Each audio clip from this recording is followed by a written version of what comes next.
Hey guys, this is Rocking 3 bringing you another live commentary, Forza 5. And this is going to be another parts and tune video. And it's going to look really familiar to the last one because this one is actually the same car. Just a different class. So we are building an A-class Dodge Viper ACR. I had a friend that was insisting on me build it out so that he could give it a try. He really likes the car but has not been able to get it dialed in yet. So this is going to be really similar to the last one. It's going to be real similar to the S-Class car, minus some weight and some tires. But overall, it's going to be real similar. It handles, the tuning of it's real similar. The handling is really good. It turns in pretty well. It handles, it doesn't lose traction very, you don't skid out a whole lot. And then it just took a horrible turn right as I say, it doesn't skid out a whole lot. This Nissan NSX in front of me, or Honda NSX in front of me, is really fast.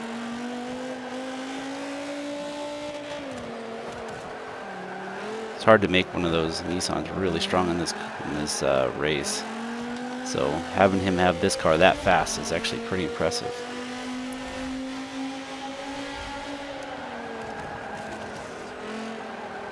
Alright, so let's see if we can take the lead here. And touch.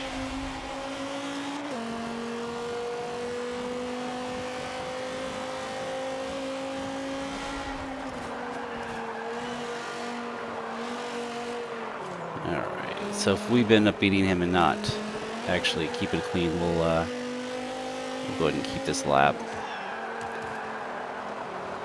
That guy's just really fast. And say we're going to sneak in front of him. So we'll go ahead and keep that lap. 157. So I was just under that. But we'll go ahead and keep that. So we'll see over at the parts bin. Alright, and we're back. Let's look at our parts and then look at the tune. So you can see there's no performance upgrade at all with this car. I think it starts pretty high up in level A class. I'm going to go through these real quick, but I can almost guarantee that there is at most maybe one performance upgrade. I think I remember doing all the suspension and all the race equipment and was not able to do anything with the power. And I won't have that. And I have the sport flywheel. And that's, again, strictly going to be just for the PI. 600 horsepower, 3,400 pounds. And we are going to have race brakes. And we'll have race suspension, roll bars front and back, full roll cage, and no weight reduction due to the PI. It's the biggest difference between the A-Class and the S-Class. We will have the race clutch. And I did put the race transmission here. And I have the race driveline and the race differential. Compound, I'm only able to hook up to the sport tire, so that's the other major difference between the A and the S class. And I didn't even look at the wheels there, and that's my normal wheel. You can go with any of those, same weight. And the full upgraded rim on the front and the full upgraded wheel on the back. We're going through these really fast. I hope this is a good speed for you guys. We'll have race both front and back wing. Alright, so back to the tune. I actually fixed this after I did my S-Class, so almost everything's exactly the same. You see I did a 380 on the driveline, but that's the difference between the transmissions. Did exactly the same settings here, 2016, negative 20, negative 16, 0.1, 0.1, and 5.5.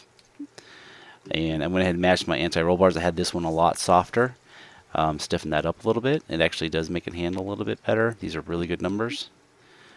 I matched up the springs as well as close as I could. I keep it as low as I can. In the test lap, you'll see that it bottoms out a little bit. It probably depends on the track. You may want to raise that up a little bit. I used the rebound stiffness 8.8 in the front, 6.2 in the rear. And I matched my bump stiffness as well, with the front being at 3.6 and the rear being at 1.9. Put the arrow in the middle. You can play with that if you want to. This is a really good setting for the brake pressure, 53% on the front, towards the front, and 110% on the braking pressure. And I went ahead and matched those as well. I actually think the other one was 46 or something like that, but it was close enough. This car handles really well. It has really good speed. You can pretty much take it to any track. Might need to raise it up a little bit. Some people can use traction control. I don't think you really need it in this particular car. But you know, there's a lot of personal settings that people like to do, so do what you want. Thanks a lot for listening, guys, and hope you enjoy it. See you in the next one.